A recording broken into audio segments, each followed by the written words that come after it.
Привет, друзья! С вами снова канал Не Беглый. И мы продолжаем говорить без лжи, без страха, без цензуры. Прошлая неделя принесла долгожданные первые результаты от звонка Трампа Лукашенко в виде 52 освобожденных заложников. Среди них много довольно известных людей, но основное внимание было приковано к Николаю Статкевичу, лидеру народной громады. Принципиальный противник Лукашенко в очередной раз показал всем белорусам, что такое настоящий лидер.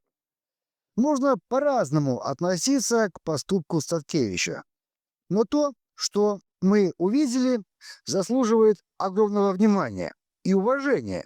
И это факт. Что интересно, никто из офисных даже не попытался поговорить со Статкевичем. Ни Вечерка, который приехал пофоткаться и попиариться, ни Тихановская, которая, видимо, еще не отошла от празднования дня рождения, и даже Лебедько, который, кстати, был назначен ответственным за встречу Статкевича.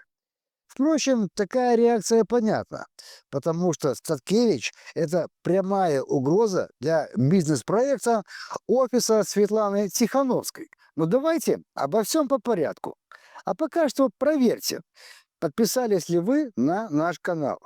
Поделитесь этим видео со своими друзьями и близкими. После просмотра видео обязательно оставьте комментарий и поставьте лайк. Ваша активность помогает развиваться нашему независимому проекту. Поехали!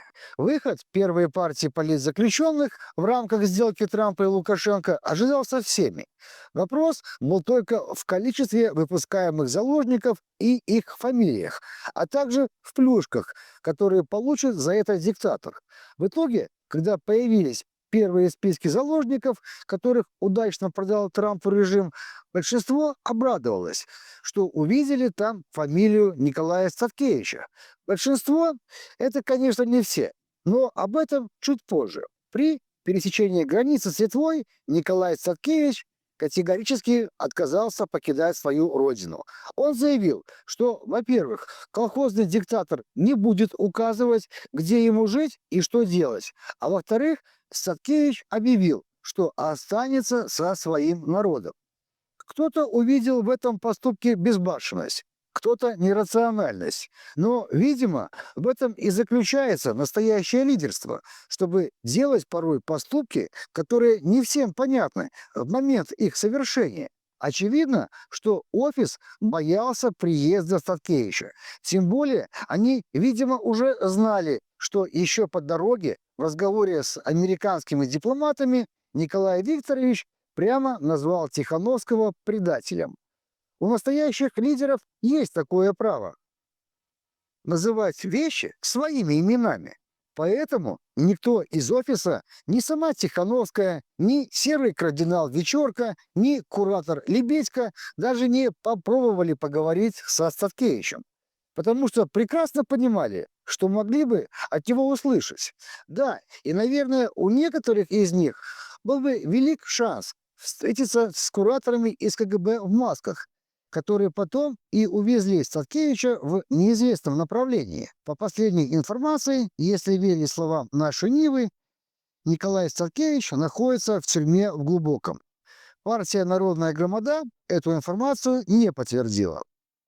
Поэтому каждый из нас с вами, каждый из белорусов просто обязан обратиться к американцам, к европейцам, чтобы они потребовали от режима выполнения условий сделки между Трампом и диктатором. И Николай Статкевич должен быть на свободе. Но пока настоящий лидер не на словах, а делом доказывает, почему именно он претендует на такое звание, первый ледь продолжает выдавать трэш-стримы из Америки.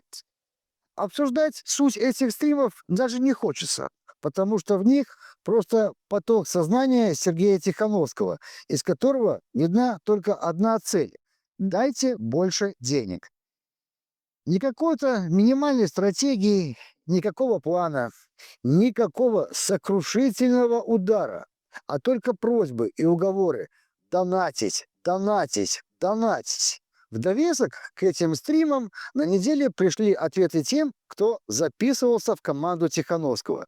И еще тогда, когда он собирал деньги и людей для первого сокрушительного удара.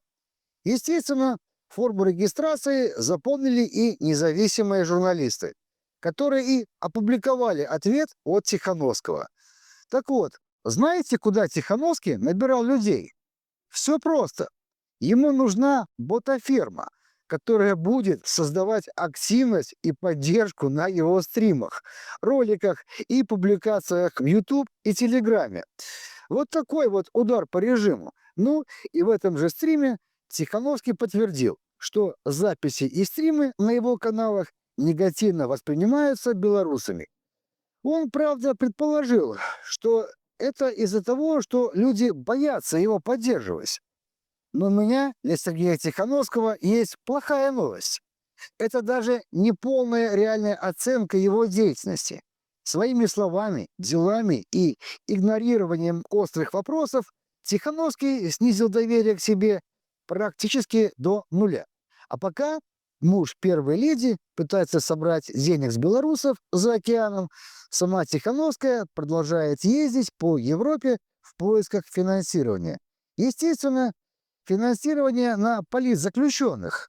Потому что похоже, что это единственная тема, которая еще продается после 5 лет имитации борьбы. Ну и, видимо, чтобы было комфортно этим самым политзаключенным, летает она на эти форумы на частном вертолете.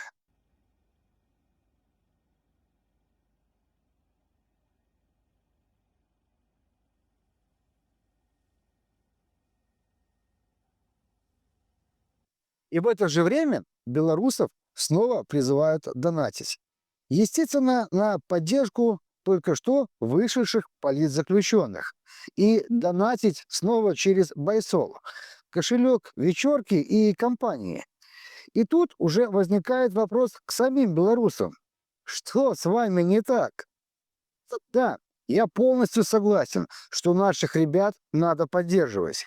И я сам в этом участвую. Но зачем в очередной раз делать это через структуры, которые себя дискредитировали? Если вы реально хотите помочь, а не просто откупиться, то помогайте напрямую политзаключенным. Офис продолжает пиариться и зарабатывать на поддержке политзаключенных. Вот и на волне договоренности Трампа и Лукашенко офис провел 2 тематические встречи, одну в Вильнюсе, а другую в Варшаве. Встречи носили закрытый характер, поэтому нам остается довольствоваться только фотографиями с телеграм-канала офиса Тихановской. Речь на этих встречах шла о возможностях поддержки политзаключенных, которых режим будет принудительно выдворять из Беларуси. Если Трамп не соврал, то совсем скоро мы можем увидеть на свободе более 1000 наших друзей. Еще раньше было заявлено, что денег на поддержку такого количества людей нет. Естественно, никто из этих деятелей не вспоминает, а куда же пошли миллионы евро, выделенные на поддержку политзаключенных. Для них вопрос с всеми деньгами закрыт. Нужны новые деньги. И где же их взять? Ну, конечно же, у доверчивых белорусов. Вы донате, а мы будем сами распределять, кому и сколько достанется. А отчетность? Какая такая отчетность? Еще что интересно, на этой закрытой встрече присутствовала Антонина Коновалова.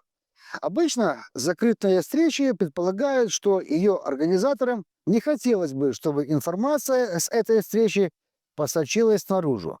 И вот организатор этой встречи, а это офис Тихановской, приглашает туда человека, который печально известен своим сотрудничеством с администрацией колонии, доносами на других политзаключенных и подписанными бумагами с КГБ. Если проанализировать деятельность инициатив, поддерживаемых офисом за последние 5 лет, то получается очень интересная и печальная тенденция. Работа практически всех известных инициатив сопровождалась сливами данных белорусов силовикам режима. А дальше посадки. Новые политзаключенные и новые гранты. И если рассматривать это как рабочую схему для офиса и прикормленных структур, то тогда становится понятно, какие люди им нужны в таких инициативах. А белорусам остается лишь пожелать, чтобы были осторожнее.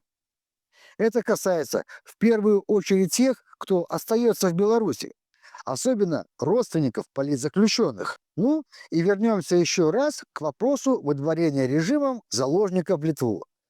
Потому что сложно назвать освобождением ситуацию, когда у тебя просто воруют паспорт и выталкивают из твоей родной страны. Даже если ты этого не хотел. Так вот, если отбросить всю эйфорию и радость от выхода людей, многие из которых отсидели по 4 года и больше лет, что мы получаем? А получаем мы снова очередную грустную картину. Фактически Лукашенко обменял людей на снятие санкций. Но самое главное, количество политзаключенных за это время лишь увеличилось. Репрессивная машина по тому же Гаюну только набирает ход. И по факту режим одной рукой выпускает одних политзаключенных, меняя их на снятие санкций, а другой рукой набирают новых политзаключенных. Еще больше. Из-за этого приходится испытывать двоякие чувства. С одной стороны, радость от выхода замечательных белорусов, многих из которых я знаю лично.